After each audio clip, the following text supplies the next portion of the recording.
अस्सलाम वालेकुम। नमस्ते, सत श्री अकाल। उम्मीद करता हूँ फिट होंगे, बेहतरीन होंगे, अपनी लाइफ अच्छे से एंजॉय करेंगे। हम तीनों की तरह आज एक और वीडियो और उसका टाइटल है, वीडियो का टाइटल है जी secret American bases in Delhi and Kolkata, shocking JFK report shows how powerful US is. और प्रशांत सर की वीडियो है जी। और करियर 247 ओरिजिनल वीडियो का लिंक भी डिस्क्रिप्शन में, जो तो कल आजमिन को भी सपोर्ट करें, हमें भी सपोर्ट करें। मेरा नाम है राणा मुंदरी, मेरे साथ हैं मोहम्मद समीर खोखर और एक Shaklan Iqbal. So guys, let's start. नमस्कार, वेलकम टू करियर 247। मैं हूं प्रशांत धवन और इस वीडियो में हम बात करने वाले हैं यूएसए के सीक्रेट बेसिस के बारे में इन दिल्ली एंड कोलकाता। ये बात मैं नहीं कह रहा। रिसेंटली देखिए हुआ क्या है कि पूर्व American president John F Kennedy, इनकी मृत्यु से रिलेटेड जो भी डॉक्यूमेंट्स थे ये डोनाल्ड ट्रंप ने दुनिया के सामने कर दिए रिलीज। इतने सारे डॉक्यूमेंट्स हैं ये कि इसमें दुनिया भर में सीआईए, यूएस गवर्नमेंट उस टाइम 1960s में क्या क्या कर रही थी सबके सामने आ चुका है। और एज इंडियंस हमारे लिए सबसे शॉकिंग फैक्ट सामने ये आया है। इधर आप देख पाओगे, इस पर बहुत से आर्टिकल्स पब्लिश हो रहे हैं कि क्या सीआईए के सीक्रेट बेसिस थे, इनको ब्लैक बेसिस भी कहा जाता है, क्या सीआईए के सीक्रेट बेसिस थे इन न्यू दिल्ली एंड कोलकाता। इधर आप देख पाओगे एक और आर्टिकल आपको दिख जाएगा। जेएफके फाइल्स रिवील करती है कि सीआईए ने हिडन साइट्स बना रखी थी भारत में, प्राइमरली न्यू दिल्ली और कोलकाता में। और ये आपके सामने वो सीआईए का लीक डॉक्यूमेंट है। अगेन ये एक ऑथेंटिक डॉक्यूमेंट है released by the US government. यहां पर सीआईए के जो भी अब सीक्रेट साइट्स, ब्लैक साइट, जो भी इनको आप कह लीजिए, इसकी लिस्ट आपको मिल जाएगी। और यहाँ पे आप देख पाओगे सीआईए के जो सीक्रेट बेसिस थे ये यूरोप में थे कई जगह, बार्सिलोना, मैड्रिड, लंदन, उसके अलावा वेरियस और सिटीज में, ज़ुरिक में, उसके अलावा रोम में। और हमको यहाँ पर फोकस करना है इस इलाके पे जो हमारा इंडियन सब कॉन्टिनेंट और एशिया का बाकी रीजन है। उधर आप देख पाओगे यूएसए ने कोलंबो में, इस्तांबुल में, रावलपिंडी, तेहरान, ना सिर्फ न्यू दिल्ली और कोलकाता, न्यू दिल्ली कोलकाता में तो इनका बेस था ही, उसके अलावा इन शहरों में भी यूएसए के सीक्रेट बेसिस थे। और अगर यहाँ पे आपका सवाल है कि एक बात बताओ, पाकिस्तान की राजधानी तो इस्लामाबाद है ना, तो रावलपिंडी में बेस क्यों? देखिए, रावलपिंडी में पाकिस्तानी आर्मी के हेडक्वार्टर्स हैं। और वैसे तो एक जीके पर्सपेक्टिव से आप अगर मुझसे पूछे तो पाकिस्तान की कैपिटल इस्लामाबाद है, मगर एक्चुअली में जो उनका पावर सेंटर है जहां से पाकिस्तान जेन्युइनली ऑपरेट करता है वो रावलपिंडी है। तो इसलिए यूएसए की सीआईए ने भी जब एक सीक्रेट बेस बिल्ड किया इन पाकिस्तान, तो ये इस्लामाबाद नहीं रावलपिंडी में किया गया था। और उसके अलावा आप देख सकते हैं, चाहे श्रीलंका हो, इवन ग्रीस में, टर्की की राजधानी अंकारा, हर जगह ये लोग मौजूद थे। अगर आपका सवाल ये है कि बांग्लादेश में क्यों नहीं है सीआईए का बेस, वेल रीजन इसका बहुत ही सिंपल है। ये 1960s की लिस्ट है, 1960s या बिल्कुल अर्ली 70s की आप कह लीजिए। उस वक्त तक बांग्लादेश एज ए कंट्री सामने आया भी नहीं था और यूएसए ने बांग्लादेश को एक कंट्री 1973 1974 तक माना भी नहीं था। और अगर यहाँ पे आपका सवाल ये है कि क्या इंडियन गवर्नमेंट को पता था कि ये सब बेसिस ऑपरेट कर रही है सीआईए, वेल देखिए, साफ साफ बताया गया है इन डॉक्यूमेंट्स में ये कॉवर्ड सीआईए बेसिस थे। मोस्ट प्रॉब्ली इंडियन गवर्नमेंट को प्रॉपर जानकारी होगी नहीं इसके बारे में, इसलिए सीआईए इनको अपने खुद के डॉक्यूमेंट्स में सीक्रेट बेस या फिर ब्लैक साइट कहती थी, क्योंकि जो होस्ट कंट्री थी उनको पता था नहीं कि सीआईए यहाँ पर क्या कर रही है। जो जेएफके फाइल्स रिलीज हुई हैं उनके हिसाब से इन बेसिस के जरिए सीआईए जासूसी करती थी होस्ट कंट्री पर, होस्ट कंट्री के आसपास के जो देश है उन पर भी। और एक बात नोट करिएगा, ये जो पूरी लिस्ट है ना, इसमें आपको दो देशों के कैपिटल नहीं मिलेंगे। रशिया का कैपिटल मॉस्को मिसिंग है और उसके अलावा चाइना का कैपिटल बीजिंग मिसिंग है। हांगकांग आपको दिख जाएगा यहाँ पर। हांगकांग उस वक्त यूके के पास था, ये चाइना तक नहीं पहुंचा था, तो इसलिए हांगकांग में बिल्कुल इनका एक बेस था। उसके अलावा टोक्यो, सिंगापुर, ताइपेई मतलब कि ताइवान, यहाँ पर इनके बेसिस थे। मगर चाइना पे ऑब्वियसली नज़र रखने के लिए ये बेसिस का यूज़ करते होंगे और साथ ही साथ इंडिया के बारे में भी जानकारी प्राप्त करने के लिए कि इंडिया क्या कर रहा है, क्या प्लान कर रहा है, ये सारी जानकारी। दिस इज वाई यूएसए ने कई दशकों तक दुनिया को डोमिनेट किया है। इनका जो इंटेलिजेंस वेब था ये पूरी दुनिया में फैला हुआ था। दुनिया में कहाँ कौन सा पत्ता क्या हिल रहा है सबकी जानकारी थी यूएसए को। और आज के समय आप अगर मुझसे पूछे क्या आज भी ऐसा होगा, we don't really know for sure, but आज के समय सैटेलाइट्स, इंटरनेट वगैरह ये इतना कुछ आ चुका है ना कि काफ़ी जगह फिजिकल बेसिस ना भी हो तो भी काफ़ी हद तक आप जानकारी प्राप्त कर सकते हैं कि एक देश क्या कर रहा है। फॉर एग्जाम्पल अगर हम 12 साल पहले जाएं, बराक ओबामा उस वक्त यूएसए के प्रेसिडेंट थे। उस वक्त एक बहुत बड़ा स्कैंडल सामने आया था। यूएस की इंटेलिजेंस एजेंसीज दुनिया भर के वर्ल्ड लीडर्स के फ़ोन पर नज़र रख रही थी। फ़ोन टैपिंग की जा रही थी, जो भी जानकारी वो लोग मैसेजेस जो भी सेंड कर रहे थे, सब कुछ यूएसए को पता था। यहाँ पे आप देख पाओगे बाद में वॉल स्ट्रीट जर्नल, यूएसए का न्यूज़ आउटलेट है, इन्होंने एक आर्टिकल ये पब्लिश किया कि यूएस ऑफिशियल कह रहे हैं कि देखिए ओबामा को पता नहीं था कि यूएस दुनिया भर के जो वर्ल्ड लीडर्स हैं उन पे स्पाइंग कर रहा है। बाकी ये सब अपने आप खुद ही हो रहा था। ऑब्वियसली एंगला मर्कल और कई और जो वर्ल्ड लीडर्स हैं इन्होंने बाद में यूएस से कंप्लेन करी कि आप हमारे फ़ोन पे नज़र क्यों रख रहे हो। बट अगेन ये काफ़ी हद तक एक ओपन सीक्रेट है। हर कंट्री कोशिश करता है दूसरे देश पर स्पाइंग करने की। कुछ ऐसा कानून नहीं है जो आपको रोकता है कि आप किसी कंट्री पर स्पाइंग कर नहीं सकते। दिस इज़ वेरी मच आप कह लीजिए जियो पॉलिटिक्स और इंटरनेशनल रिलेशंस में ये होता ही है। बाकी हाँ, अगर किसी देश में किसी और कंट्री का स्पाई पकड़ा जाए तो सीधा उसको जेल होगी और फिर जिस कंट्री का भी वो स्पाई था वो देश कोशिश करेगा कि उसको वापस सेफली लाया जाए। तो अगेन यहाँ पर सबसे फैसिनेटिंग बात यह है कि डोनाल्ड ट्रंप ने यूएस गवर्नमेंट का इतना बड़ा सीक्रेट दुनिया के सामने रख दिया। एक बार को यहाँ पे आप सवाल पूछ सकते हैं कि ये जॉन एफ कैनेडी थे कौन, इनकी मौत को लेकर इतने रहस्य क्यों है, और ट्रंप ने ये सारी जो जानकारी है कि यूएसए के ये सीक्रेट बेसिस थे, ब्लैक साइट्स थी इंडिया में और दुनिया भर के और देशों में, ये ऐसे ओपनली क्यों बता दी।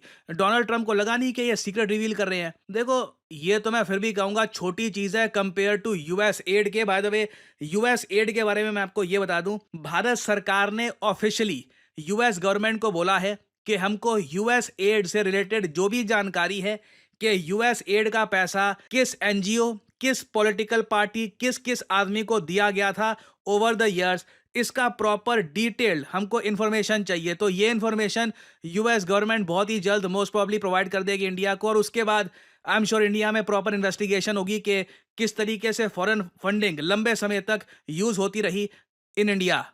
तो आप अगर डोनाल्ड ट्रंप की लेगेसी देखो तो यूएस एड की जो पोल खोल दी ट्रंप ने खुद ही, ये कई गुना बड़ी बात है। ये तो जो बता दिया है ठीक है, मतलब ऑलमोस्ट आप मान लीजिए ये कोई ऐसा सीक्रेट नहीं है जो सुन के लोग शॉक्ड हो जाए। लोगों को काफ़ी हद तक पता था ही कि यूएसए के बेसिस है। हाँ, ये लोग देख के काफ़ी सरप्राइज्ड हैं कि यूएसए के सीक्रेट बेसिस ना सिर्फ दिल्ली में थे, ये कोलकाता समेत कुछ और शहरों में भी बताया जा रहा है ये लोग काफ़ी एक्टिव थे।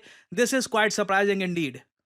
नाउ अगर हम बात करें वैसे जॉन एफ कैनेडी की, जिनकी फाइल्स रिलीज करनी थी, फोकस होना था कि जी जॉन एफ कैनेडी को आखिर किसने मारा, इसको लेकर यूएस जनता को पता लगेगा। मगर इंडिया में फोकस इस बात पे ज़्यादा हो रहा है कि अरे सीआईए के तो सीक्रेट बेसिस थे in India. Well John F Kennedy 35th president थे of United States of America. जिस तरीके से डोनाल्ड ट्रंप 45th और 47th प्रेसिडेंट है of USA, John F Kennedy बहुत ही ज़्यादा कैरिस्मेटिक लीडर थे। इनको असैसिनेट कर दिया गया था 1963 में। अपनी कार में ये ट्रैवल कर रहे थे अपनी पत्नी के साथ, सीक्रेट सर्विस इनके आसपास थी। दूर से स्नाइपर एक गोली मारता है और जॉन एफ कैनेडी मारे जाते हैं। इनकी पत्नी जल्दी से गाड़ी छोड़ के भाग जाती है। आइकॉनिक फुटेज है, पूरी दुनिया में ये फुटेज वायरल हो गई थी उस टाइम। आज भी एक बहुत बड़ी मिस्ट्री है कि जॉन एफ कैनेडी को आखिर मारा किसने था। एक असैसिन पकड़ा गया वैसे इनकी मृत्यु के बाद, ली हार्वी ऑसवाल्ड, मगर कभी भी कुछ कंफर्मेशन सामने नहीं आई कि क्या हार्वी ने ही जॉन एफ कैनेडी को मारा था या फिर एक सेकंड शूटर भी था। जॉन एफ कैनेडी को क्यों मारा गया, क्या कुछ एक बहुत ही बड़ा ग्लोबल षड्यंत्र था? क्योंकि जॉन एफ कैनेडी देखिए यूएसए के फेडरल रिजर्व के काफी हद तक अगेंस्ट थे। ये यूएसए की इकोनॉमिक पॉलिसीज को बदलना चाहते थे। तो बहुत सारी थ्योरीज हैं कैनेडी की मौत को लेकर। इंटरेस्टिंगली जो रीसेंट डॉक्यूमेंट्स रिलीज हुए हैं उसमें कुछ प्रॉपरली हमको अभी तक, क्योंकि पहली बात तो डॉक्यूमेंट्स ही 80,000 से ज्यादा हैं, इनको पढ़ने में ही टाइम लगेगा। जॉन एफ कैनेडी को एक्चुअली में मारा किसने था, इसको लेकर कुछ प्रॉपर यहाँ पे इंसाइट है नहीं, मगर ये पता लगा है कि सीआईए को लगता है कि एक सेकंड शूटर भी था यहाँ पर, और हो सकता है कि यूएसएसआर सोवियत यूनियन की इन्वॉल्वमेंट हो जेएफके की असैसिनेशन में।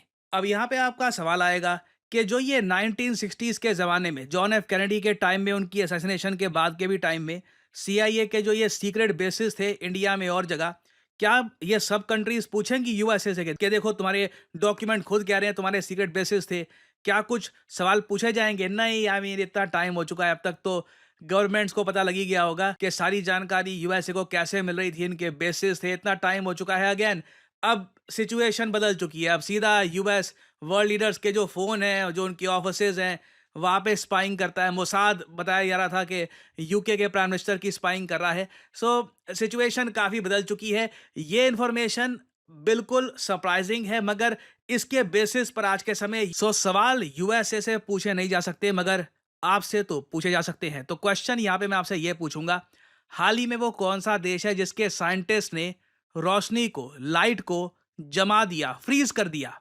ये है यहाँ पे आपकी ऑप्शंस: रशिया, भारत, इटली या पोलैंड। कमेंट सेक्शन में करिए उत्तर।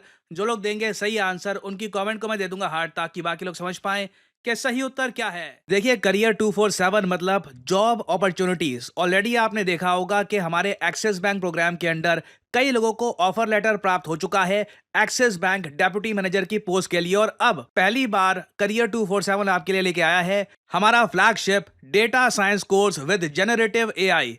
आज के समय मार्केट में कोई भी कंपनी ऐसा कोर्स ऑफर नहीं कर रही जहां पे आपको मिलती है लाइव क्लासेस। आप यूजुअली डेटा साइंस का कोर्स परचेज करेंगे, प्री रिकॉर्डेड क्लासेस आपको पकड़ा दी जाएंगी, मगर यहां पे आपको मिलती है live classes. World renowned teachers, for example Deepayan सरकार सर, ये आपको पढ़ा रहे होंगे। ये बाय द वे काम कर रहे हैं with the government of Singapore as an AI adviser. और करियर 247 के डेटा साइंस कोर्स को कंप्लीट करके आप बिल्कुल आराम से 7 to 9 लाख पर एनम की जॉब लैंड कर सकते हैं। That is very much possible. और अगर आपका सवाल यह है कि अगर आप एक डेटा साइंटिस्ट बन गए तो आप काम कहाँ करोगे, किस इंडस्ट्री में काम करोगे? हर जगह आपके लिए दरवाजे खुले होंगे, चाहे एफएमसीजी सेक्टर हो या फिर फार्मा सेक्टर हो, आप गवर्नमेंट में काम कर सकते हैं।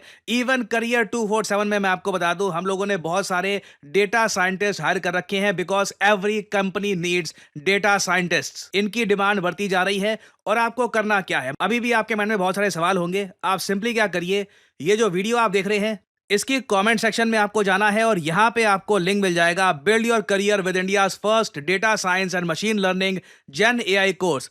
इस लिंक पर करिए क्लिक। यहां पे आपके सामने ये पेज खुल जाएगा। यहां पे अपना नाम, ईमेल, फोन नंबर और ऑब्वियसली यहां पे कोड डालिएगा PD10, ताकि आपको डिस्काउंटेड रेट पर ये कोर्स ऑफर हो। कोड आप अगर नहीं डालेंगे तो जो भी आपको प्राइस ऑफर किया जाएगा इट विल बी एलिवेटेड। तो मैक्सिमम डिस्काउंट पाने के लिए यूज द कोड PD10। हमारी तरफ से आपको कॉल आएगा, you can ask your question. और अगर आप खुद को देखते हैं as a data scientist in the future, then you can start with career 247 data science and machine learning with generative AI course. ऐसा कोर्स आपको वैसे मार्केट में मिलेगा नहीं, विद लाइव क्लासेस और साथ में आपको वेरियस और टूल्स भी मिलेंगे। और बाय द वे, इस कोर्स से रिलेटेड और जानकारी मैं वेरियस और वीडियोस में आपको देता रहूंगा। सो अगर आप इंटरेस्टेड हैं, use the code PD10 and get in contact with the career 247 consultant.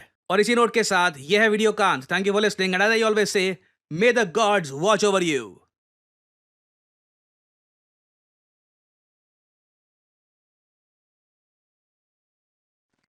USA की CIA जो है भाई, उसके ऊपर बातचीत हो रही है कि किस तरह से उसने दुनिया के ऊपर नजर रखी है और कहां-कहां पे उन्होंने अपने जो कह लें कि किस्म के मेन हेड ऑफिस जो हैं वो प्राइवेट रखे हुए हैं। और पहले इन चीजों की जरूरत थी, जब टेक्नोलॉजी की इतनी ज्यादा तरक्की नहीं थी, तो इस तरह से इनको ये वर्किंग करनी पड़ती थी कि दूसरे देशों के ऊपर नजर रखने के लिए। और साथ जो इनके दुश्मन कंट्रीज थे उनके ऊपर भी नजर रखने के लिए जिन लोगों को ऐड दिया जाता था, उन वहां पर इन्होंने अपने इस तरह के ऑफिसेज बनाकर तो उनके ऊपर नजर रखने के लिए भी एक एक्टिविटी अपना रखी थी। जिसमें बांग्लादेश है, बांग्लादेश को तो ये कंट्री नहीं मानते थे। आज देख लें कि बांग्लादेश इनके लिए कितनी अहम जगह बन चुकी है कि बांग्लादेश में इन्होंने फुल इंटरफेयर किया है, क्योंकि यूएसए की जो पॉलिसीज है ना, वो चेंज होती रहती हैं, वक़्त के साथ अप डाउन होती रहती हैं। और अब तो साइंस एंड टेक्नोलॉजी का दौर है भई, इतनी ज़्यादा तरक्की हो चुकी है कि अब तो सैटेलाइट के ज़रिए वो दुनिया के ऊपर नज़र रख सकती हैं। और उन्हें अभी सबसे ज़्यादा चुभन किन कंट्रियों की है? एशिया में जो उन्होंने एंट्री मारी हुई है, एशिया में अगर देखा जाए तो सबसे ज़्यादा उन्हें इंडिया की चुभन है और दूसरा आ जाता है चाइना। इन दोनों कंट्रियों के ऊपर नज़र ईरान। रखने के लिए ईरान भी है।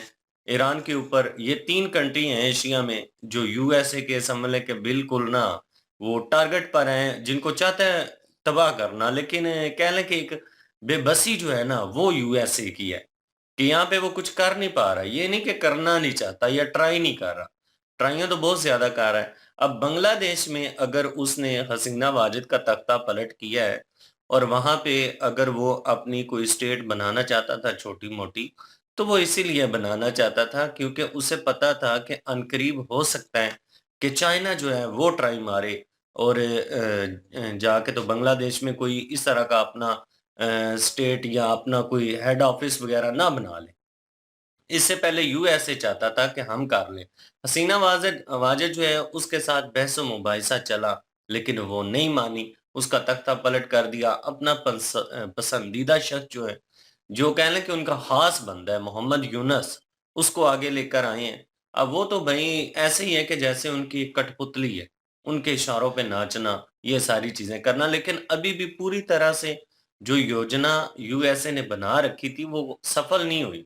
क्योंकि वो चाहता था कि यहाँ पे आए और यहाँ पर आकर इंडिया और जो चाइना है, इन दोनों के ऊपर नज़र रखे।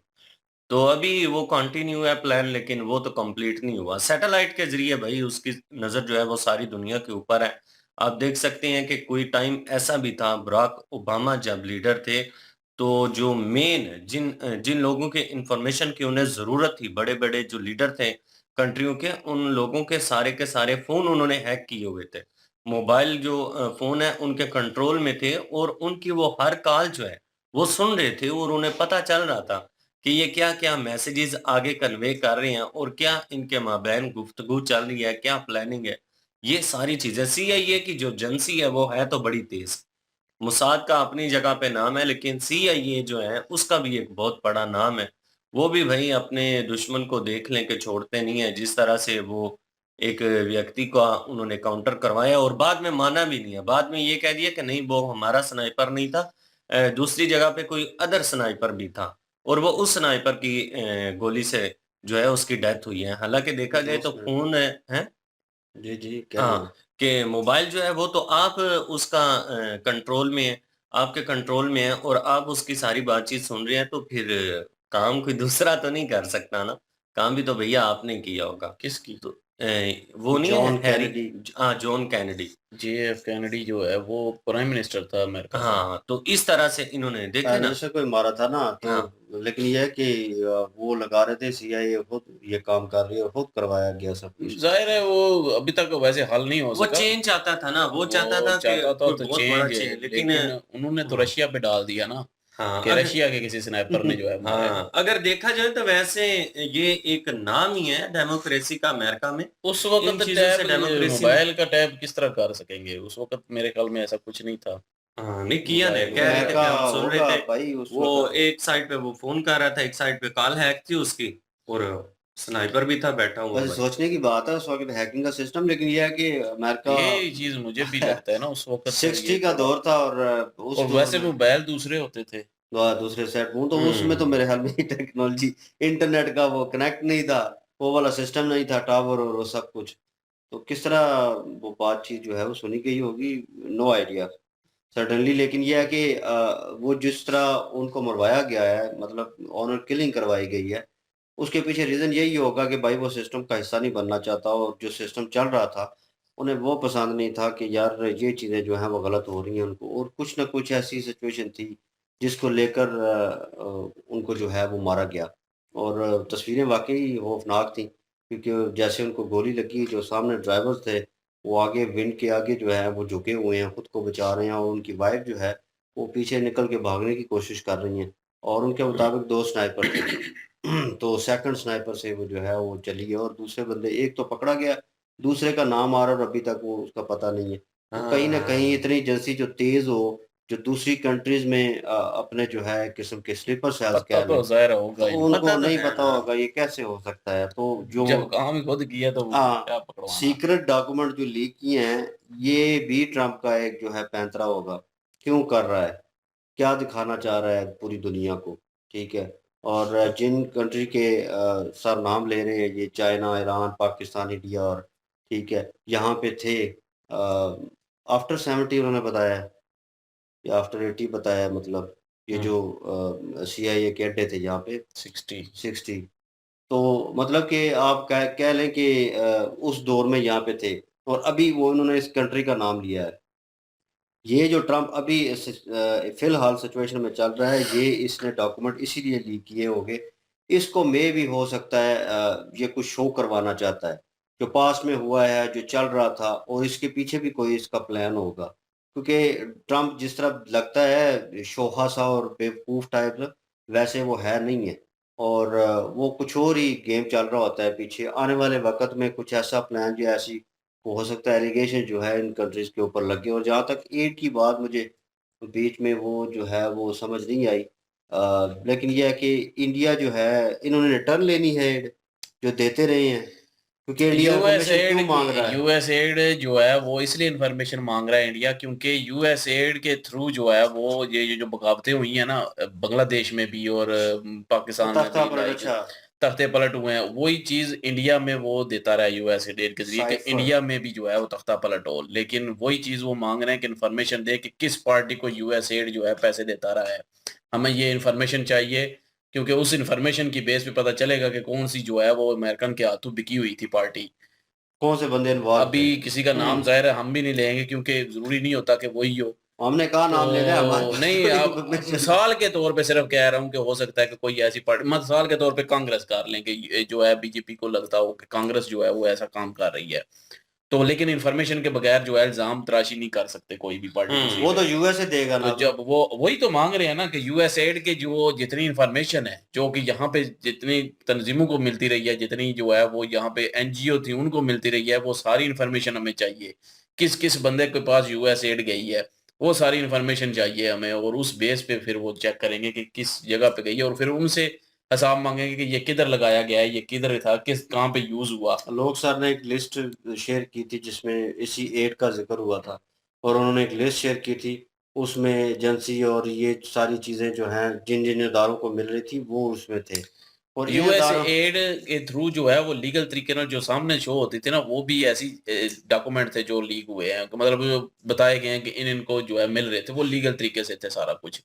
कि मिसाल के तौर पे कहीं पे सैलाब आ गया, वहां पे मिल रहा है, पाकिस्तान को मिल रहा था। लेकिन जो बीच वाली इंफॉर्मेशन है कि किस अनऑफिशियल। पार्टी को जो है वो दी जा रही थी, सेपरेटली किसको बंदे को दी जा रही थी, वो इन्फॉर्मेशन चाहिए। वो इंडिया मांग रहा है कि यूएसएड की इन्फॉर्मेशन दे हमें ट्रम्प से, कि ये जी कहाँ-कहाँ इंडिया में कहाँ-कहाँ थी, बाकी मुल्कों का उनको कोई लेना-देना नहीं इंडिया को। लेकिन पाक इंडिया में कहाँ-कहाँ, किस-किस को मिली है वो यूएसएड, हुँ। किस-किस को दी गई है, वो इन्फॉर्मेशन चाहिए, ताकि कल को वो बंदे पकड़ें जो कि यहाँ पे बगावत करने के लिए तैयार थी, जो पार्टियाँ या जो भी तंज़ीमें या जो भी टेररिज़्म जमातें जितनी भी हैं वहाँ पे, हो सकता है बहुत सारे इन्वॉल्व वो हों। ये मतलब कि खालिस्तानियों को मिल रहा था या किसी और तंज़ीम को मिल रहा था, अपना केरला में किसी तंज़ीम को मिल रहा था या पॉलिटिकल पार्टी को किसी को मिल रहा था, वो इन्फॉर्मेशन वो लेना चाहते हैं, ताकि हुँ। उस बेस पे फिर उनको पकड़ा जा सके।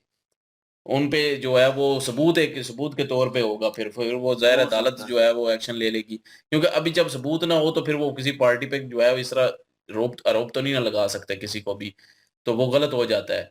तो बिना सबूत के इसलिए सबूत चाहते हैं यूएसएड का, इसलिए उन्होंने भी प्रशांत साहब ने भी ज़िक्र किया कि सबसे बड़ा जो है मुद्दा इस टाइम यूएसएड है, हुँ। क्योंकि ये मुद्दा जो है वो जो बेसिस पकड़े गए हैं ये तो 1960 का है। वो तो अभी तक खत्म भी हो चुका होगा, या हो सकता है कि अभी भी अड्डे हों इनके। ज़ाहिर है ऐसे ही तो नहीं ना राज कर रहा भाई दुनिया पे। आखिर इसने जो है वो ऐसी सारी चीज़ें की हैं, तभी राज किया है इसने। पाकिस्तान, अपना इंडिया, अफ़गानिस्तान, ईरान, चाइना को छोड़ के हांगकांग जो है वो वहाँ पे था पहले, जो चाइना के पास नहीं था। तो उसके बाद रशिया में नहीं था। तो लेकिन जो है बाकी मुल्कों में जो है वो था। तो उस वक़्त बांग्लादेश, पाकिस्तान एक ही था ना। तो इसलिए जो है वो 1960 में हुँ। उस वक़्त तो पाकिस्तान और बांग्लादेश एक ही था, तो वो वहाँ पे वो रावलपिंडी में इनकी बेस थी, जो कि ऑफ़िशियली तौर पे इन्होंने बताई हुई नहीं थी किसी को भी। ये मतलब कि पाकिस्तान में अगर बेस है तो पाकिस्तानियों को पता ही नहीं था। पाकिस्तानी एजेंसियों को नहीं पता था। अगर इंडिया में है तो इंडिया की एजेंसियों को नहीं पता था। सवाल ये तो वो पैदा होता है उनको सीक्रेट पता थी। क्यों नहीं है? नहीं पता सीक्रेट तो थी है। ना, नहीं सीक्रेट थी उस वक़्त। नहीं वो यही तो कह रहे हैं ना, सीक्रेट थी, जो कि अभी डाटा सामने आया है, उस वक़्त किसी को नहीं पता था। आप शायद वीडियो एजेंसी देख के समझे नहीं हैं। एजेंसी तो हुँ। ठीक है, वो उनके पास लिए एक किस्म की स्लीपर सेल ही कह लें, उनके पास थे, और वो सब कुछ चला रहे थे, लेकिन पाकिस्तान और इंडिया और इनको पता ही नहीं चला कि वो वहाँ पे अपने अड्डे चला रहे हैं, और सीआईए इन्वॉल्व है। और नाउ ऑन अभी करंट सिचुएशन 60 से लेकर अभी तक वो सिचुएशन अब थोड़ी और चेंज हो गई है। अब उनको वहाँ पे अड्डे बनाने की ज़रूरत नहीं है, ज़रूरत नहीं सैटेलाइट के है। थ्रू वो उस चीज़ को हैंडल कर रहे वही हैं। ना, फिज़िकली अब कुछ करने की ज़रूरत नहीं है, लेकिन उस वक़्त वो फिज़िकल किया जा रहा था सारा कुछ, और फिज़िकल जो है वो बताया नहीं जाता। ऑफ़िशियली भी थे अड्डे पाकिस्तान में, वो तो सबको पता ही है, वो तो उनको भी पता था, लेकिन ये सीक्रेट थे। इसलिए उन्होंने नाम लिया ना सीक्रेट, जो कि किसी को पता ही नहीं थे कि ये वाले अड्डे यहाँ पे मौजूद थे उस वक़्त। लेकिन बाद में आने वाले वक़्त में शायद हो सकता है पता चल चुका हो, ख़त्म भी हो गए हों, क्योंकि केनेडी के मौत के बाद ये नहीं बताया गया कि उसके बाद कितने अरसे तक जो है वो जारी रहा ये सारा कुछ। तो लेकिन ये है कि हो सकता है बाद में पता चल गए हों या हो पकड़े सकता गए है हों, वो वो ख़त्म हो गए हों, हुँ, लेकिन उसके बाद जो है वो ज़ाहिर है उसके बाद वो ओबामा की उन्होंने मिसाल दी है प्रशांत सर ने, कि ओबामा जो हैं वो फ़ोन टैप करते थे, जो ऑफ़िशियल बंदे होते थे, उनके फ़ोन टैप किए जाते थे, उसके ज़रिए इन्फॉर्मेशन हासिल की जाती थी। और अब तो सैटेलाइट के थ्रू जो है वो इंटरनेट का दौर है भाई, अब तो इन्फॉर्मेशन निकालना इतना कोई मुश्किल तो काम रहा नहीं है। तो आजकल तो जो है वो वैसे ही जो है ऊपर से नज़र फ़िज़िकल भी ना हो, टेक्नोलॉजी के ज़रिए जो है वो इन्फॉर्मेशन निकाली ये जा वही सकती है। हिसाब हो गया कि जब इंडिया जो है एटॉमिक पावर बनने वाला था, तो मूवी उनकी है और आपकी मूवी वो उन्होंने क्रिएट की है उसके ऊपर, और सैटेलाइट के थ्रू ध्यान रखा जा रहा था कि उनकी मूवमेंट क्या है उस जगह पे। उनको लग रहा था कि यहाँ पे वो कुछ कर रहे हैं, और अमेरिका जो है उसके ऊपर नज़र रख रहा था वो सैटेलाइट मेरे के ख़्याल थ्रू। में जब एटम बम की तैयारी चल रही थी एटम शायद। वही ना, तो उस दौरान अब टेक्नोलॉजी उस हवाले से वो यूज़ की गई वहाँ पे, और अमेरिका ने इस नज़रिए से नज़र रखी, लेकिन फिर भी उनको धोखा देकर इंडिया जो है, भारत जो है वो कामयाब हुआ उसमें। बिल्कुल। तो लेकिन ये है कि टेक्नोलॉजी देख लें, अब उन्होंने वो एक लेटेस्ट तरीके से जो है वो हैंडल करना शुरू कर दिया। लेकिन नाउ ऑन सवाल ये बनता है सारी वीडियो में कि यार उन्होंने जो अड्डे वहाँ पे रखे, चलो ठीक है रखे, लेकिन ये है कि उनको सपोर्ट करने वाले ईच एंड एवरी पर्सन जो है पीछे, जो जो भाई भले कोई भी पार्टी है या सहूलतकार कोई भी है, सहूलतकार ज़ाहिर है हर मुल्क में होते हैं भाई। लेकिन वो ढूँढना चाह सहूलत रहे हैं ना के अब। बगैर जो है वो कुछ भी नहीं नहीं वो वाला मुद्दा नहीं छेड़ रहे अब ये कोई भी, क्योंकि वो 1960 के वक़्त की बात है। आज तो 40 और जो है 25 कितना हो गया?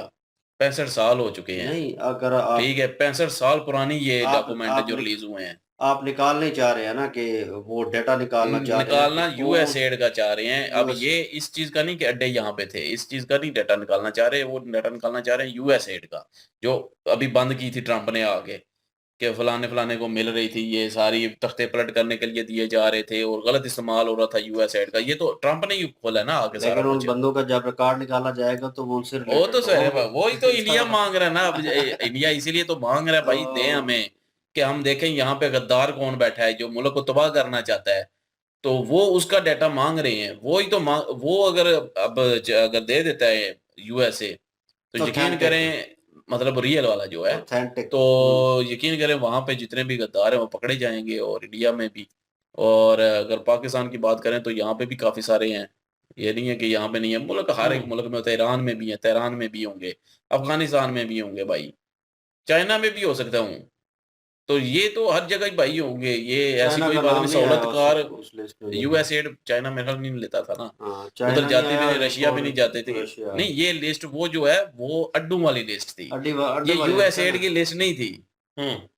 यूएसएड और चीज़ है, अड्डे और चीज़ अड्डे और है। चीज़ें, लेकिन ये है कि जो वो जो लिस्ट है लिस्ट कि जो लिस्ट में वो नाम नहीं था इन नहीं दोनों वैसे का। मैं कहूँ अगर ये लिस्ट की बात करें, ये तो अड्डों वाली लिस्ट थी ना। हाँ, इसमें भी चाइना और हाँ उसी की बात अपना कर रहा हूँ। दूसरा रशिया जो है इनके इनमें भी अड्डे नहीं थे। लेकिन जो यूएसएड है वो उसके ज़रिए तो भाई वो काफ़ी तो सारे वर्ल्ड जो वाइड है जाती पकड़े है ना। जाएँगे और काफ़ी सारे जो है वो चेहरे बेनकाब होंगे, अगर इंडिया कामयाब हो जाता है लेने में। तो लेकिन ये एक बात है कि केनेडी को मारा गया था, केनेडी को ज़ाहिर है आपने नहीं मारा है, इसलिए तो आज तक जो है राज़ में राज़ ही है, बहुत सारे राज़ हैं।